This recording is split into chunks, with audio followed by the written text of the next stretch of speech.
আজ আমরা দেখতে চলেছি একটি অসাধারণ ফ্যান্টাসি অ্যাডভেঞ্চার মুভির গল্প, যেখানে মানুষ আর প্রকৃতির মধ্যে চলে ভয়ঙ্কর এক লড়াই।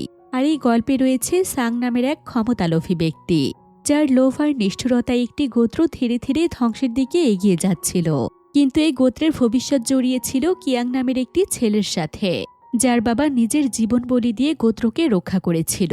15 বছর পর কিয়াং যখন ফিরে আসে নিজের উত্তরাধিকার দাবি করতে, তখনই খোলা হয় তার বাবার কবর। কিন্তু কবর খোলা হতেই বেরিয়ে আসে এক ভয়ঙ্কর সত্য, তার বাবার দেহাবশেষ সেখানে নেই।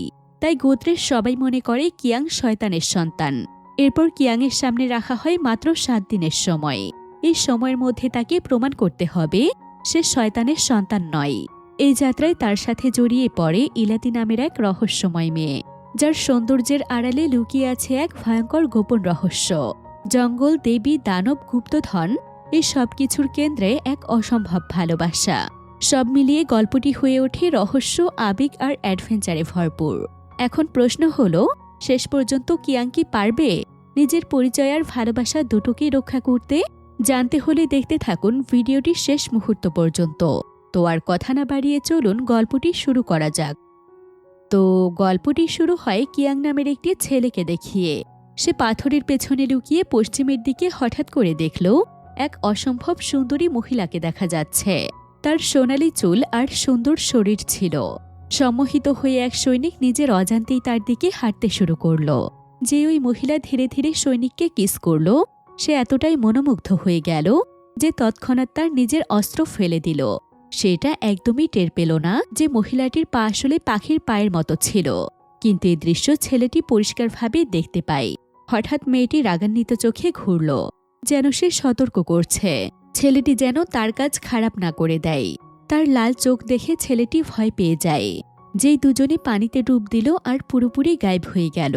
এটা দেখে ছেলেটি তাড়াতাড়ি খোদার কাছে প্রার্থনা করল। আর হঠাৎ তার সামনে একটি মেয়ে এলো, যে তাকে এক ঝটকায় বাইরে বের করল। এই মেয়েটির নাম হলো ইলাতি। এটা ছিল এই দুজনের প্রথম দেখা। সে সময় ছেলেটি কখনো ভাবেনি যে এই চঞ্চল বুনো মেয়েটি তার সামনের ভবিষ্যতের ভাগ্য পুরোপুরি বদলে দেবে। হঠাৎ ছেলেটি সভার সিংহাসনতে পেল। এরপর যখন সে নিজের গোত্রে ফিরে এলো, তখন সে একটা খারাপ খবর পেল। এইমাত্র হওয়া লড়াইতে তার বাবা বন্দী হওয়ার বদলে আত্মহত্যা করে নিয়েছেন। পরের মুহূর্তে আকাশ থেকে বরফের বিশাল টুকরো পড়ল, যা হামলাকারী সেনাপতিকে পিষে মেরে ফেলল। আর এই কারণেই লড়াই হার থেকে জিতে বদলে গেল। গোত্রের লোকেরা খোদাকে তাদের সুরক্ষার জন্য ধন্যবাদ জানাচ্ছিল। কেউ জানত না যে এটা আসলে তাদের প্রধান নিজের জীবনের বিনিময়ে প্রাপ্ত করেছিলেন। সেই রাতে গোত্র তাদের জন্য জাঁকজমকপূর্ণ শেষকৃত্য করল এবং প্রধানের পদ সাময়িকভাবে কিয়াংয়ের দাদু সামলাতে লাগলেন। যতদিন না ছেলেটি প্রশিক্ষিত হয়ে প্রাপ্তবয়স্ক হচ্ছে, ততদিন তার দাদু প্রধানের দায়িত্ব পালন করবে। যখন সে প্রশিক্ষিত ও প্রাপ্তবয়স্ক হয়ে ফিরে আসবে, তখন সে প্রধানের পদ পাবে। দেখতে দেখতে 15 বছর কেটে যায়। কিয়াং এখন প্রশিক্ষিত হয়ে ফিরে আসছে। ফিরে আসার সময় পথে তার আবার দেখা হয় ইলাতির সাথে। সেই সময় কিছু লোক তাকে বন্দী বানিয়েছিল। কিয়াং ন্যায়ের জন্য দাঁড়ায় এবং নিজের পরিচয় দেয় আর বলে, উত্তরাধিকার সূত্রে আমি এখন এই গোষ্ঠীর প্রধান হতে চলেছি, তাই আমি আদেশ করছি তোমরা তাকে ছেড়ে দাও। সে সময় ইলাতি ঘাবড়ে গিয়ে পালিয়ে যায়। সে সময় তাকে পেছন থেকে দেখে কিয়াংয়ের মনে হলো তাকে খুব চেনা জানা লাগছে। কিন্তু আপাতত উত্তরাধিকার সূত্রে প্রধানের পদ পাওয়াই ছিল তার আসল কাজ। কিন্তু যখন সে নিজের এলাকায় ফিরল, তখন সে জানতে পারল উত্তরাধিকার পাওয়া এতটাও সহজ নয় যতটা সে নিজে ভেবেছিল। কারণ তার দাদু অনেকদিন ধরে গুরুতর অসুস্থ ছিলেন, তাই তার ক্ষমতা আগেই সাংয়ের হাতে চলে গিয়েছে। নিজের নাতিকে ফিরতে দেখে বুড়ো প্রধান অবশেষে এক ভোজ দিলেন। মরার আগে তিনি বিশেষভাবে কিয়াংকে নির্দেশ দিলেন সে যেন তার বাবা আর তাকে একসঙ্গে কবর দেয়। বুড়ো প্রধানের শেষ ইচ্ছে পূরণ করার জন্য কিয়াং লোকেদের দিয়ে তার বাবার দেহাবশেষ স্থানান্তরিত করতে গেল। কিন্তু যেই তারা কবর খুলতে যাচ্ছিল, সেই সময় গোত্রের জাদুকর্ণী হঠাৎ করে এসে তাদের থামায় এবং বলে, এমন করলে এর পরিণাম অনেক ভয়ানক হবে। কিন্তু লোকেরা ভাবল সে হয়তো ফালতু বকছে, তাই লোকেরা তার কথার গুরুত্ব না দিয়ে কবর খুলে ফেলল। এরপর অদ্ভুত ঘটনা ঘটতে শুরু করল। যখন মাটির নিচ থেকে কফিন বাইরে বের করা হলো, তখন সবার পেছনে থাকা কিয়াং হঠাৎ ভয়ানক কিছু একটা দেখতে পেল। কফিনের ভেতরের দৃশ্য সবাইকে অবাক করে দিল। ভেতরে যা পড়েছিল তা মানুষের কঙ্কাল না। এটা দেখে সাং এই নিয়ে বড় ইস্যু তৈরি করতে শুরু করলো। সে সবাইকে বলে মুখিয়া শয়তানের অবতার ছিল, তাই কিয়াংয়ের রক্ত অশুদ্ধ ছিল এবং তার মুখিয়ার পদ উত্তরাধিকার সূত্রে পাওয়ার কোনো অধিকার নেই। সব দিক থেকে কিয়াং চাপের মুখে পড়ে। বিশপ কেবল কিয়াংকে 7 দিনের সময় দিয়ে বলে, তোমার বাবার দেহাবশেষ 7 দিনের মধ্যে তোমাকে খুঁজে বের করতে হবে, না হলে মুখিয়ার পদ সাংকে দিতে হবে। কিয়াংয়ের কোনো সূত্র জানা ছিল না, তাই সে কেবল জাদুকর্ণীর কাছে যায় এবং তার বাবার দেহাবশেষের ব্যাপারে জিজ্ঞেস করে। তখনই জাদুকর্ণী তাকে এক অজানা অতীত সম্পর্কে জানায়। তার বাবা ওই বছর জঙ্গলের মায়ের সাথে কোনো এক ধরনের চুক্তি করেছিলেন এবং তার দেহাবশেষ এখন ওর কাছেই রয়েছে। তুমি যদি সেই জঙ্গলে মাকে খুঁজতে যাও, তবে তার পালিত মেয়ে ইলাতি তোমাকে পথ দেখাতে পারে। কিন্তু তারা জানতো না যে কথোপকথন জানালার বাইরে এক মহিলা শুনে নিয়েছে, যে তৎক্ষণাৎ ছুটে গিয়ে সাংয়ের কাছে অর্থের বিনিময়ে এই খবর দিল। লোভী সাং তৎক্ষণাৎ কিয়াংয়ের পিছু করার জন্য লোক পাঠালো, এই আশায় যে সে এই সুযোগ ব্যবহার করে গুজবে সোনা গুপ্তধন খুঁজবে। পরের দিন সকালে কিয়াং আর ইলাতি জঙ্গলে চলে গেল। ইলাতি তার সাথে পুরনো কথা মনে করতে চাইছিল, কিন্তু সে কি জানত কিয়াং তাকে অহংকারী ভাব দেখাবে। কিয়াং তাকে বলে সে তাকে একদমই চেনে না, কিন্তু যখন তারা পশ্চিমের দিকে এলো তখন জানা গেল কিয়াং তাকে আগেই চিনে ফেলেছে। এতে তাদের সম্পর্কে আরও বেশ নমনীয়তা হলো, কিন্তু খুব শীঘ্রই তাদের এক সমস্যার মুখোমুখি হতে হলো। কিয়াংয়ের ঘোড়া সামনে এগোতে চাইছিল না। এমন মনে হচ্ছিল সে ওই ছোট নদী পার করতে চাইছে না। সে জানত না যে এমন কেন হচ্ছে, কিন্তু ইলাতি ঘোড়ার ভয় দেখে বুঝে ফেলে এখানে কোনো সমস্যা আছে। সে বলল এই ছোট নদী একসময় জলপরীদের চোখের জলে ভরা ছিল, কিন্তু সাংয়ের লোকজনের দ্বারা অত্যাধিক গাছ কাটার কারণে জলপরীরা তখন থেকে গায়েব হয়ে গিয়েছে। কিয়াংয়ের মনে পড়ে যায় 15 বছর আগে দেখা সেই জলপরীর কথা। ওই লাল চোখ সে এতদিনেও ভুলতে পারেনি। এই সময় সে অবাক হয়ে দেখল ইলাতির সান্ত্বনা দেওয়ার পর ঘোড়া চুপচাপ হয়ে গেল এবং বাধ্য হয়ে নদী পার হতে লাগল। এখানে জানা গেল ইলাতির কাছে জীবজন্তুর সাথে কথা বলার ক্ষমতা রয়েছে, কিন্তু যে সে অন্য পারে পৌঁছালো সে কিছু যন্ত্রণাদায়ক আওয়াজ শুনতে পেল এবং সে তৎক্ষণাৎ দৌড়াতে লাগল। কিয়াংও তার পিছু করল। তখনই কিয়াং দেখতে পেল ইলাতি মাটির ঢিবিতে লাগানো ক্রসটা বাইরে বের করতে চাইছিল। কিয়াং তাড়াতাড়ি তাকে আটকানোর চেষ্টা করল, কিন্তু পরের মুহূর্তেই ইলাতি যেই ক্রসটি বাইরে বের করল, ঢিবির সেই জায়গা থেকে প্রচুর পরিমাণে রক্ত বেরোতে শুরু করল।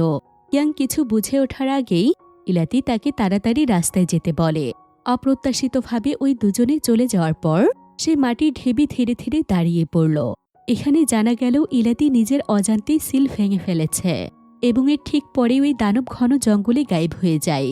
যতক্ষণে সাংয়ের লোক সেখানে এসে পৌঁছালো তারা কেবল মাটিতে পড়ে থাকা ক্রসটি দেখতে পেল, যা তাদের ভেতরে এক অদ্ভুত ভয়ের সৃষ্টি করল। কিন্তু গুপ্তধনের লোভে তারা তবুও তাদের পিছু করতে থাকল। এরই মধ্যে কিয়াং আর ইলাতি তাদের গন্তব্যে পৌঁছে গিয়েছে। তাদের সামনে বিশাল গভীর গুহা ছিল, যেটা দেখতে কোনো রাক্ষসের খোলা বড় মুখের মতো লাগছে। ইলাতি সোজা ভেতরে না গিয়ে বরং সে কিয়াংকে শুকনো ফুলের এক মালা দিয়ে বলল, এটা গুহায় প্রবেশ করার জন্য একটি তাবিজ। কিয়াং প্রথমে তো এই সাধারণ জিনিসটি পড়তে চাইছিল না, কিন্তু শেষে নিরাপদ থাকার জন্য সে ইলাতির মতোই শুকনো ফুলের মালা পরে নিল। এরপর দুজনে সহজেই গুহার গভীরে পৌঁছালো, যেখানের কেন্দ্রে এক বিশাল দেয়ালে চিত্র আঁকা ছিল। ইলাতি বলে এটাই উনি, শুধু মানুষ ওদের নাম ভুলে গিয়েছে। আর ছবিতে বড় সাপটি জঙ্গলের মায়ের প্রেমিক। কিংবদন্তিতে আছে যে ওই দুজনেই বংশ এগিয়ে নিয়ে গিয়েছিল। কিন্তু কিয়াং এই ধরনের অদ্ভুত কথা মেনে নিতে পারছিল না। ইলাতি কিয়াংয়ের ঘৃণা আঁচ করে নিল এবং কথা বলা বন্ধ করে দিল। এরপর তারা আরও খোঁজাখুঁজি চালিয়ে গেল। হঠাৎ তাদের পেছন থেকে একটি ফিসফিসানির শব্দ এলো। তখন তারা জানতে পারল যে সাংয়ের লোক তাদের পিছু করতে করতে এই অবধি চলে এসেছে, যে তাদের লিডার তাদের গুপ্তধনের জায়গা বলার জন্য বাধ্য করছিল। আর তখনই একজন লোক তার আশেপাশে অদ্ভুত শব্দ শুনতে পেল এবং নিজে দেখতে গেল। তার চিৎকার শুনে অন্য আরেকজন তাকে খুঁজতে এলো, যে সে অন্যজনের নাম ধরে ডাকছিল। আর তখনই তার মাথায় ওপর থেকে রক্ত পড়ল। সে ওপরে তাকিয়ে তৎক্ষণাৎ অবাক হয়ে গেল আর অন্ধকারে এক চোখওয়ালা দানবকে দেখতে পেল, যে তার সঙ্গীর উরু খাচ্ছিল। ওই লোক ভয়ে মাথা ধরে পালালো। তখন বাকি লোকেরা জানতে পারল যে গুহায় এক রাক্ষস আছে। তারা নিজেদের প্রাণ বাঁচিয়ে পাহাড়ের কিনারা অবধি দৌড়ালো। ঘাবড়ে গিয়ে কিয়াং দুর্ভাগ্যবশত পাহাড় থেকে নিচে ধাক্কা খেল। আর সৌভাগ্যবশত সেই সময় সে ইলাতির জুতো ধরে ফেলল। কিন্তু যে সে জোর লাগিয়ে উপরে উঠছিল, তখনই সেটাই হলো যা ইলাতি সবচেয়ে বেশি ভয় পেত। তার জুতো টান খেয়ে খুলে গেল এবং এক পাখির পা পরিষ্কার দেখা গেল, যেটা দেখে কিয়াং এতটাই ভয় পেয়ে গেল যে সে সোজা পাহাড় থেকে নিচে পড়ে গেল। ইলাতি তাকে বাঁচানোর জন্য এগোচ্ছিল, কিন্তু খারাপ লোকটি তাকে ঢাল হিসেবে নিজের সামনে ধরল। আর পরের মুহূর্তে ভয়ানক দানবটি দেখা দিল। সে নিজের সামনে অনুপ্রবেশকারীদের এক দৃষ্টিতে তাকিয়ে রইল। ঠিক ইলাতি যখন ভাবল সে মারা যাবে, তখন দানব তাকে চিনে ফেলল যে সে তারই জাতির। অন্যদিকে পাহাড় থেকে পড়ে যাওয়া কিয়াং অলৌকিকভাবে বেঁচে যায়, কিন্তু সে এক অদ্ভুত জায়গায় আটকে গিয়েছিল, যা চারদিক থেকে লাল চুনাপাথরের দেয়াল দিয়ে ঘেরা ছিল। হাঁটতে হাঁটতে সে হঠাৎ তার সামনে অগণিত সোনা, রূপো আর জহরত দেখতে পেল। অদ্ভুত ব্যাপার এটা ছিল যে সেগুলোর কেন্দ্রে এক বুড়ো ছাগল দাঁড়িয়েছিল। সে সত্যি ভুল করে পৌরাণিক গুপ্তধন পর্যন্ত পৌঁছে গিয়েছে। সে তার নিজের পায়ের কাছে একটা তরবারি দেখতে পায়। যে সে ওটা কাছ থেকে দেখতে চাচ্ছিল, ঠিক সেই সময় চারদিক থেকে হঠাৎ মটমট শব্দ এলো। সব পাথরের মূর্তি নিজেদের মাথা ঘুরিয়ে নিয়েছিল, যেন তাকে সতর্ক করছে। হঠাৎ পেছন থেকে একটি আওয়াজ এলো। তখন কিয়াং জানতে পারল যে গুপ্তধনের শেষে এক মহিলা বসে বুননের কাজ করছে। যখন সে নিজের নাম ধরে ডাকতে শুনল, তখন কিয়াং বুঝতে পারল যে ওই মহিলাটি জঙ্গলের মা ছিলেন। পরের স্মৃতিগুলো থেকে সে জানতে পারে একবার তার বাবা এক ছাগলকে উপহার হিসেবে নিয়ে এসেছিলেন এবং তিনি জঙ্গলের মায়ের কাছে হামলাকারীদের ধ্বংস করার অনুরোধ করছিলেন, যার দাম হিসেবে তার নিজের জীবন বলি দিয়েছিল। আর এখন কিয়াং তার সুরক্ষামূলক ফুল তাবিজ নিয়ে এসেছিল, তাই জঙ্গলের মা তার বাবার দেহাবশেষ ফিরিয়ে নিয়ে যাওয়ার ইচ্ছেও পূরণ করবেন। কিন্তু দুটি শর্ত ছিল। প্রথম শর্ত হল কিয়াংকে সেই ব্যক্তিকে আনতে হবে যে জঙ্গলকে ধ্বংস করেছিল, এবং দ্বিতীয় শর্ত হল তাকে জঙ্গলের মায়ের সন্তান ইলাতিকে রক্ষা করতে হবে, কারণ সে মানুষদের সাথে মিলনের একমাত্র ফল। তার উপর মানুষ এবং জঙ্গলের মধ্যে যোগাযোগের গুরুত্বপূর্ণ দায়িত্ব আছে। আর যদি তুমি এমনটা না করতে পারো, তবে আমি তোমাকে নিষ্ঠুর দণ্ড দিব এবং তোমার পুরো গোত্রকে ধ্বংস করে দিব। যখন সে জঙ্গলের মাকে তার ভয়ানক শক্তি দেখাতে দেখল, তখন কিয়াং ভয়ে মাটিতে পড়ে গেল। তখনই সে দেখল যে তার কাছে জঙ্গলের মায়ের চারপাশে এক বিশাল অজগর পেঁচে আছে। এখানে জানা গেল যে কিংবদন্তিগুলো সত্যি ছিল। শপথ গ্রহণ করার পর কিয়াংকে গুহা থেকে বাইরে পাঠিয়ে দেয়া হলো এবং তৎক্ষণাৎ সে ইলাতির সাহায্যের ডাক শুনতে পেল। সেই সময় ইলাতি খারাপ লোকেদের হাতে পড়ে গিয়েছিল। যখন তারা ইলাতির পাখির মতো পা দেখল, তখন তারা আরও নিশ্চিত হয়ে গেল যে ইলাতি এক জলপরী। তাই তারা একটি কুড়াল দিয়ে তার পা কেটে দিতে চাইছিল। ঠিক সময় মতো কিয়াং সেখানে পৌঁছালো এবং সে সেই লোকদের সাথে লড়াই করে ইলাতিকে বাঁচায়। এরপর তারা এক নিরাপদ গুহায় লুকিয়ে পড়ে। এরপর কিয়াং ইলাতিকে জানায় সে জঙ্গলের মায়ের সাথে দেখা করেছে এবং সে এটাও জানায় ইলাতি কিভাবে উৎপত্তি হয়েছে। কিন্তু ইলাতি এটা মেনে নিতে চাইছিল না, কারণ ছোটবেলা থেকেই তার মা তাকে নির্মমভাবে ছেড়ে দিয়েছিল। সৌভাগ্যবশত জাদুকর্ণী তাকে লালন পালন করে বড় করেছে, তাই সে বেঁচে গিয়েছে। কিন্তু এই বছরগুলোতে সে খুব কষ্টে বেঁচে আছে, কারণ এই পাখির মতো পায়ের জন্য তাকে অনেক বৈষম্যের মুখোমুখি হতে হয়েছে। সে সবসময় নিজেকে এক বিকৃত রাক্ষস মনে করে। ইলাতিকে সান্ত্বনা দেওয়ার জন্য কিয়াং নিজের পা তার পাশে রাখে। এটা দেখিয়ে বলে এটা শুধু একটু আলাদা ছিল, বিকৃত নয়। এটা প্রথমবার ছিল। যখন ইলাতি অনুভব করল যে কেউ তাকে বুঝেছে, সে নিজের সিদ্ধান্ত নিয়ে দূরত্ব ঘোচালো এবং কিয়াংয়ের কাছে এসে তাকে কিস করে। আর শেষে তারা দুজনে একে অপরের সাথে ইন্টিমেন্ট হয়। কিন্তু তারা দুজনে খেয়াল করে না যে ওই বুড়ো ছাগল আবার তাদের কাছে প্রকট হয়েছে এবং সে সব দেখে ফেলে। পরের দিন কিয়াং ইলাতিকে নিয়ে তার গোত্রে ফিরে এসে সে সকলের সামনে পেশ করল যে সে সেই গুপ্তধনে নিজের বাবার দেহাবশেষ পেয়ে গিয়েছে এবং প্রমাণ হিসেবে সেই তরবারিটাও দেখায়। সে জানত যে সাং লোভী স্বভাবের ছিল এবং সে পৌরাণিক গুপ্তধনের খোঁজে তার সাথে নিশ্চয়ই যাবে। যেমনটা আশা করা হয়েছিল ঠিক তেমনটাই হলো। সাং তৎক্ষণাৎ দেহাবশেষ ফিরিয়ে আনার জন্য লোক পাঠাতে রাজি হয়ে গেল এবং জলদি তাদের বেরোনোর জন্য তাড়া দিচ্ছিল। কিন্তু যেই তারা মহল থেকে বেরোলো, তখনই জানা গেল সাং আগেই ভয়ানক দানব সম্পর্কে জেনে গিয়েছিল। লোকেদের মন জয় করার জন্য সে সবার সামনে বলে ওই দুজন দানবের সাথে যোগসাজশ করেছে এবং আমাদের ধোঁকা দিয়ে মারতে চাইছে। তাই সে জাদুকর্ণীকে সোজাসুজি সবার সামনে মৃত্যুদণ্ড দিয়ে দিল। এটা দেখে ইলাতি সৈন্যের হাত থেকে নিজেকে ছাড়ালো এবং পাগলের মতো জাদুকর্ণীর কাছে দৌড়ে গেল। তার শোকের আগে সৈন্যরা তাকে ধরে নিল এবং নির্মমভাবে তার পাখির মতো পা সবার সামনে প্রকাশ করে দিল। এই দৃশ্য দেখে লোকেরা ভয় পেয়ে গেল এবং তাকে তৎক্ষণাৎ এক ভয়ানক জল পরিমনে করতে লাগল। রাগে ইলাতি পুরোপুরি নিজের নিয়ন্ত্রণ হারিয়ে ফেলল এবং সে আকাশের দিকে চিৎকার করতে করতে মানুষের অবিচারের অভিযোগ দিল।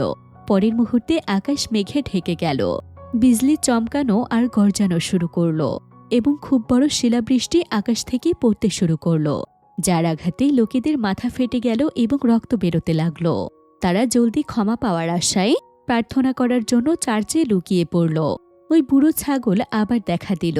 সে ধীরে ধীরে ইলাতির কাছে গেল এবং ইলাতিকে তার নিজের পিঠে বসার ইশারা করল। এরপর আকাশে কালো মেঘের মধ্যে বিশপ নিজের চোখে দেখলেন ছাগল ইলাতিকে নিজের পিঠে বসিয়ে ঝড়ের কেন্দ্রে গায়েব হয়ে গেল। ইলাতি অবশেষে জঙ্গলের মায়ের কোলে ফিরে এলো। ইলাতি জঙ্গলের মাকে জিজ্ঞেস করে তিনি তাকে নিতে এত দেরি করে কেন এলেন। জঙ্গলের মা তাকে জানালেন তাকে এই আশায় মানুষের দুনিয়ায় ছাড়া হয়েছিল, যাতে সে তার ভালোবাসার মাধ্যমে দুনিয়াকে আলোকিত করবে আর তার নাম চিরকালের জন্য সবাই মনে রাখবে। এখন তার এই মিশন পূর্ণ হয়ে গিয়েছে, তাই তিনি নিজের সব সন্তানকে নিয়ে চলে যাবেন।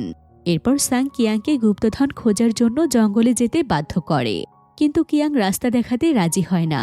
সাং ছুরি দিয়ে তার এক চোখে নিশানা করল।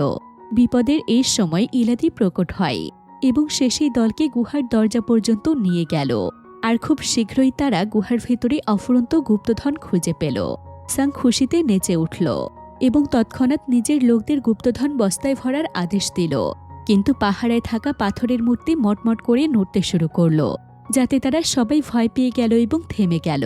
কিছু লোক পালাতে চাইছিল, কিন্তু এক বিশাল অজগর তাদের রাস্তা আটকে দিল। পরের মুহূর্তে জঙ্গলের মা সেখানে প্রকট হল। তার শরীর রক্তের মতো লাল আলোয় ঢাকা ছিল এবং তিনি এক অতুলনীয় রূপে শক্তিশালী আভা বিকিরণ ছড়াচ্ছিলেন। তিনি অন্যদের দিকে নজর দিলেন না, তিনি কেবল ইলাতিকে রক্ষা না করার জন্য কিয়াংকে বকতে শুরু করলেন।